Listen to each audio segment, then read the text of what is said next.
Movie की शुरुआत में जोसेफ और सिडनी नाम के दो भाई बहन एक रेस्टोरेंट में बैठे हुए दिखाई देते हैं और पता लगता है कि उन्होंने $7 मिलियन की डकैती डाली है और पुलिस उनके पीछे है। अब उन्हें डर सता रहा है कि अगर वह पकड़े गए तो सरेआम बदनाम हो जाएंगे। वहीं सिडनी को अपनी बेटी की नजरों में गिरने का डर था। उसी समय सिडनी कहती है हमें ऐसी जगह ढूंढनी होगी जहां कोई आ ना पाए और मामला शांत होते ही वहां से आ जाएंगे। उसी समय पुलिस का सायरन बजता है और वो रेस्टोरेंट से भाग जाते हैं। जंगल में कपड़े बदलने के बाद थोड़ी देर में खेत से होते निकल जाते हैं। एक घर के पास से गोलियों की आवाज सुनकर वो वहां पहुंचते ही देखते हैं 3 लड़के बोतलों को हवा में उड़ाकर गोलियां मारकर मनोरंजन कर रहे होते हैं। जैसे ही सिडनी उनके पास जाती है तो वो उससे नहीं डरते हैं, लेकिन तभी जोसेफ बंदूक तानता हुआ दूसरी तरफ से निकलता है। ये देखकर तीनों डर जाते हैं और वहां से भाग जाते हैं। जोसेफ और सिडनी उसे घर में जाते हैं और देखते हैं कि घर बहुत गंदा था, वहीं डरावना भी लग रहा था। वो दोनों घर की बुराई करने लगते हैं और इधर उधर घूमने के बाद थोड़ी ही देर में उन्हें पुलिस का सायरन सुनाई देता है। सिडनी वहां से भागने की सलाह देती है, लेकिन जोसेफ उसे पेंट्री हाउस के दरवाजे को खोलकर उसमें जाने की कहता है। जाने से पहले जोसेफ पहली मंजिल पर लगी घड़ी के सीक्वेंस को चेंज कर देता है और वही सिडनी भी दूसरी घड़ियों को भी उसी सीक्वेंस में चेंज कर देती है। उसके बाद दोनों पेंट्री हाउस के दरवाजे के अंदर चले जाते हैं, जहां उन्हें बाहर से बारिश की गड़बड़ाहट और बादलों का शोर सुनाई दे रहा था। तभी जोसेफ एक डायरी निकालकर उसमें से एक खास नंबर एक पुराने टेलीफोन से सिडनी को मिलाने की कहता है। सिडनी जैसे ही नंबर मिलाती है तो उधर से पुलिस की आवाज सुनाई देती है। वो जल्दी से फोन को रख देती है। पूरे कमरे में अंधेरा हो जाता है और मोबाइल डायरी में लिखे कुछ शब्दों को पढ़ती है, जिससे अगली सुबह सब बदल जाता है। बाहर जाकर देखते हैं उन्हें कोई नहीं मिलता है। घर के आगे अंदर नजारा भी बदल गया था। सारा घर साफ सुथरा और व्यवस्थित पाते हैं। घड़ियों को देखते हैं कि वो फिर से रुक चुकी थी। जोसेफ उनको फिर से चालू करने की कोशिश करता है तो सिडनी कहती है कि उनको इस घर से चले जाना चाहिए, लेकिन जोसेफ कहता है कि उन्हें 14 दिन तक तो कहीं छुपा रहना ही होगा, जिससे कि उनके ऊपर से सबका ध्यान हट जाए और सब ठीक हो जाए। वही फ्रिज में पूरा खाना भरा हुआ था, पीने के लिए शराब थी और सारी सुविधाएं उनको अचानक मिलने लगी। अब पहला दिन शुरू होता है और जोसेफ बाहर जाकर एटमॉस्फेयर को देखता है। घर के अंदर सिडनी नहाकर दूसरे कपड़े बदलती है और कुछ खाना बनाती है। बाहर बात कर समय बिताते हैं। वो खाना खाते में सोचते हैं कि अपने रुपए को किस तरीके से खर्च करने हैं। उसी समय सिडनी को अपनी बेटी की याद आने लगती है और वो उसके फोटो देखती है और सोचती है एक बार ये सब खत्म हो जाए फिर अपनी बेटी को कुछ कमी नहीं रखेगी। इसी तरीके से दिन पे दिन गुजरते जाते हैं और 13वें दिन वो बाहर जाकर राइफल से शूटिंग का मजा लेते हैं। अब 13 दिन गुजर जाते हैं और उन्हें घर के अंदर स्टोव में एक अजीब सी चीज मिलती है। वह नहीं जानते तो वो क्या है और जोसेफ उसे उसी जगह रख देता है और उन्हें आखिरी दिन गुजारने के लिए कुछ फालतू बातें करनी पड़ती हैं। तभी जोसेफ कहता है कि उसने अपनी बहन के लिए कुछ नहीं किया है और वह अच्छा भाई नहीं है, लेकिन तभी सिडनी कहती है कि वह उससे प्यार करता है, उसकी केयर करता है, यही बहुत है। कुछ देर में सिडनी पूछती है कि उसकी दोस्त कौन थी जिसने उसको यह नोटबुक दी, तो जोसेफ कहता है पता नहीं, उसे कुछ याद नहीं है, सिर्फ ये याद है कि उसने मुझ पर तरस खाकर यह नोटबुक दी और इस घर का पता दिया था। और कुछ देर में वह अपने माँ बाप को याद करने लगते हैं।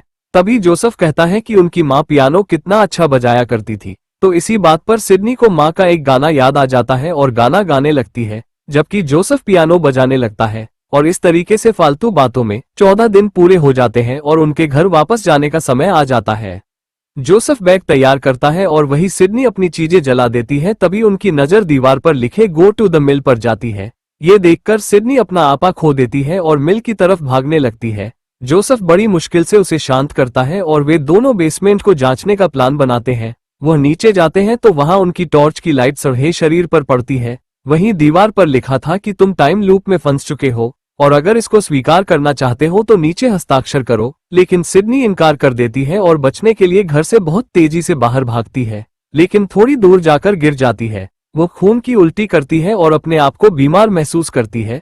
तभी जोसेफ उसे अंदर खींचकर लाता है और थोड़ी ही देर में सिडनी को होश आता है। वो समझ नहीं पाती है कि आखिर हो क्या रहा है और अपनी बेटी को याद कर रोने लगती है। थोड़ी देर बाद वो दोनों एक साथ बैठते हैं और जोसेफ कहता है कि यह तो एक बहुत बड़ा ट्रैक है। आखिर मिल की बॉडी कैसे यहाँ है, हम कैसे यहाँ से निकलेंगे, कुछ समझ में नहीं आ रहा है। अब तो एक ही रास्ता है, उस नोटिस बोर्ड पर साइन कर दिया जाए। अब कोई चारा नहीं था। जोसेफ उस बोर्ड पर अपने साइन कर देता है और एक दराज को खोलता है तो उसमें कुछ शब्द लिखे थे और लिखा था कि कुछ एक शब्द कहो। जोसेफ एक शब्द कहता है और उसमें से टेप रिकॉर्डर को निकालता है। जैसे ही वो चालू करता है तो उसमें से आवाज आने लगती है कि तुम्हें खेत पर नहीं आना था, मुझे मालूम है तुम्हारे पास बहुत सारा धन है। तभी सिडनी उसे धन देने की पेशकश करती है जिससे कि वो घर से बाहर निकल सके, लेकिन अचानक टेप रिकॉर्डर बंद हो जाता है। सिडनी जोसेफ की तरह तिजोरी को बार बार खोलने बंद करने लगती है। अचानक आवाज वापस आ जाती है और इस बार आवाज कहती है कि वो उनके इस घर में अस्तित्व के निशान को मिटाना चाहता है। जोसेफ को लगता है कि यह आवाज भविष्य से आ रही है, लेकिन कंफर्म नहीं था क्या मैटर है। आगे अजनबी आवाज कहती है, बाहर से आने वाले व्यक्तियों पर नजर रखनी होगी। तभी सिडनी वहां से बाहर भाग जाती है। वह हताश बैठ जाती है। वहां फ्रिज में फिर से सारी चीज आ चुकी थी। अब दोनों बहन भाई बैठकर डिस्कस करते हैं कि आखिर उस अजनबी आवाज पर हमें भरोसा तो करना होगा और पहरा देकर ही हम उसे अजनबी आने वाले व्यक्ति को देख सकते हैं। तभी जोसेफ कहता है कि इसके लिए सबसे बढ़िया जगह खेत पर है। अब प्लान बनाते हैं और अपने प्लान को अंजाम देने के लिए शराब को अलग अलग जगह पर छिपा देते हैं। सिडनी कमरों की तलाशी लेने लगती है। वह कुछ पुराने चित्र देखती है। आगे दिखाते हैं दोनों अलग अलग जगह चुनकर अब हर रोज बाहर बैठकर पहरा देने लगते हैं और इसी तरीके से 1 साल बीत जाता है। इस सफर में उनका साथ फ्रिज देती है जो उन्हें खाना देती है, शराब देती है और वही जोसेफ अपनी दाढ़ी बनाकर अपने आप को ताज़ा महसूस फ्रेश रखता है। आगे दिखाते हैं सिडनी पत्र पत्रिकाओं को पढ़ती है और साथ ही टीवी पर पुराने शो देखती है। उधर जोसेफ हुक को चलाने का अभ्यास करता है और रात में सिडनी आंगन जलाकर हाथ तापती है। इन सब की जांच करने के बाद एक दिन सिडनी जोसेफ को बताती है कि यहाँ जो पिक्चर है वह यहाँ के फार्म हाउस के मूल मालिकों की नहीं है, बल्कि उन लोगों की है जो कि हमारी तरह यहाँ पहले फंस चुके हैं। जो फोटो मिले हैं वो 1955 तक के हैं। उसके बाद का कोई भी घटना या कोई सबूत नहीं मिल रहा है। एक नौसेना अधिकारी की फोटो को दिखाते हुए कहती है कि इसकी मौत सीढ़ियों से गिरने से हुई थी और यह बात उसी समय की है जब यहाँ कुछ अज्ञात लोग आए थे, जिन्होंने यहाँ लाइट भी लगाई, टीवी भी लगाया और बहुत सारी फैसिलिटी भी लगाई थी और उन्होंने इस घर पर कब्जा कर लिया। जोसेफ इस बात से चिढ़ जाता है क्योंकि अभी भी उनको सही जवाब नहीं मिल पा रहा था। इस सबके लिए जोसेफ अपने आप को जिम्मेदार मानता है और कहता है कि सिडनी भी उसी की वजह से यहाँ फंसी है और अपने माँ बाप को भी इसका जिम्मेदार मानता है कि अगर वह मालदार होते तो हम कभी ना चोरी करते हो ना कभी छुपने आते। उन्होंने अपनी जिम्मेदारी निभाई थी। उन दोनों के बीच बहस शुरू हो जाती है और वह झगड़े में बदल जाती है क्योंकि जोसेफ को लग रहा था कि सिडनी को जोसेफ पर यकीन नहीं है और उसे यहाँ छोड़कर भागना चाहता है। थोड़ी देर में दोनों को एहसास होता है और वह आपस में सुलह कर लेते हैं और आगे दोनों अपने टैटू को देखकर डिस्कस करते हैं क्योंकि वह टैटू उनको अपने परिवार की याद दिलाता है। जोसेफ को दिखाते हैं कि वह टेप रिकॉर्डर को फिर से चालू करने की कोशिश करता है कि उधर से आवाज आए, लेकिन वहां से कोई आवाज नहीं आती है और वो दोनों निराश हो जाते हैं। अब इनका समय बढ़ता ही जा रहा था लेकिन वह अजनबी आदमी अभी तक नहीं आया था। आगे दिखाते हैं कि सुबह हो जाती है और सिडनी बाहर जाकर बैठ जाती है। तभी वहां एक अजनबी आदमी खेत में दिखाई देता है जो कि दूरबीन से सिडनी को देख रहा होता है। थोड़ी देर में सिडनी पर गोली चलाने की तैयारी करता है जिसे जोसेफ देख लेता है और चिल्ला कर सिडनी को आगाह कर देता है। वो अजनबी गोली चला देता है लेकिन भाग्य से सिडनी बच जाती है। अब वो जोसेफ पर गोली चलाता है लेकिन जोसेफ भी बचकर अंदर घर में छुपने चला जाता है। अब दोनों मिलकर उसे अजनबी को, जिसका नाम मार्क वुड था, शिकार करने का प्लान बनाते हैं। जोसेफ चारों तरफ घर में देखता है लेकिन मार्क उनको कहीं नजर नहीं आता है। वहीं खेत में छुपे हथियारों की जगह पर जाने की कोशिश करता है। कुछ देर में वह आदमी जोसेफ को पकड़ लेता है और सिडनी को वह गाना सुनाई देता है जो कि उसकी माँ का था, जो कि मार्क के हाथ में टेप रिकॉर्डर में बज रहा था। अब जोसेफ को कुछ देर में चच में होश आता है और वह अपने पैर बंधे पाता है। वही सिडनी तिजोरी को खोलने की कोशिश करती है और टेप रिकॉर्डर को फिर से चालू करती है और अपने भाई के साथ वहां से निकलने की सोचती है। तभी उधर से आवाज आती है कि ऐसा सोचना भी मत, अगर वह यहाँ से निकले तो दोनों मर जाएंगे। उधर चच में दिखाते हैं कि जोसेफ अपनी पिस्तौल को पकड़ने की कोशिश कर रहा था तो अजनबी उसके ऊपर हमला कर देता है। इधर सिडनी को अजनबी आवाज बताती है कि वो मार्क को वहां से भागने का जोखिम नहीं ले सकते। तभी सिडनी अपने माँ के गाने का जिक्र करती है। आवाज कहती है, बेफिक्र रहो, वह अजनबी तुम्हारी माँ नहीं है। उधर मार्क बोल नहीं सकता है और एक नोट लिखता है जिसमें लिखा था, जोसेफ किसी को कांटेक्ट कर ये बताए कि सिडनी और जोसेफ ने अपना काम पूरा किया और उन घुसपैठियों को मार दिया है।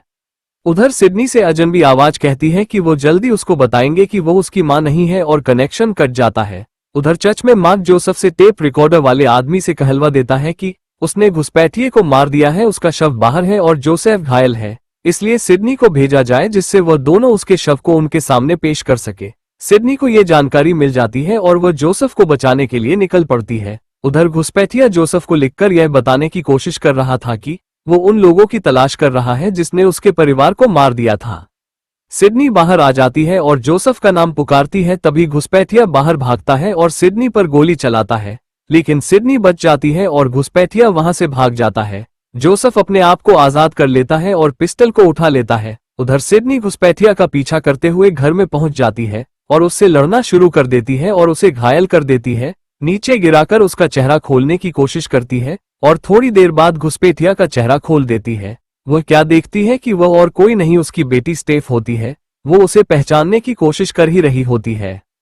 इसी बीच जोसेफ आ जाता है और स्टेफ पर गोली चला देता है। अब सिडनी अपनी बेटी को बचाने के चक्कर में गोली खुद खा लेती है। ये देखकर जोसेफ रोने लगता है कि उसने अपनी बहन को ही गोली मार दी। और इसी बीच स्टेफ पेंट्री रूम से होती हुई भाग जाती है और अकेली रह जाती है। अब जोसेफ टेप रिकॉर्डर पर बताता है कि घुसपैठिया भाग चुका है और थोड़ी देर में वो सिडनी को दफनाता है। उसके बाद मेल में निर्देश मिलने का इंतजार करता है। कुछ देर में उसे एक अजनबी जगह ले जाया जाता है जहां वह एक अजनबी को टेप रिकॉर्डर के साथ मिलता है।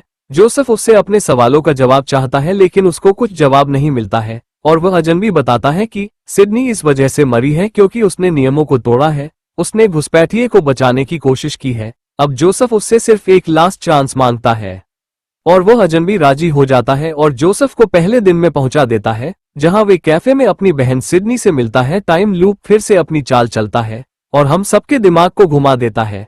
आगे जोसेफ सिडनी को बताता है कि इन सब को रोकने का सिर्फ एक ही तरीका है कि सिडनी जोसेफ को गोली मार दे और रुपए लेकर यहाँ से भाग जाए और अपनी बेटी के साथ आराम से रहे। सिडनी ऐसा ही करती है, वह जोसेफ को गोली मार देती है और पुलिस का सायरन बजते ही वहां से रुपए लेकर भाग जाती है। इससे ज्यादा बकवास मूवी नहीं देखी है। इसमें ना तो ये बताया गया है कि वह अजनबी कौन था और ऐसा क्यों करना चाहता था, उसने जोसेफ को चांस देकर क्यों मरवाया, हम सबका टाइम बर्बाद किया है। ये मूवी और अच्छी बन सकती थी अगर इसमें लास्ट में राज को खोल दिया जाता तो।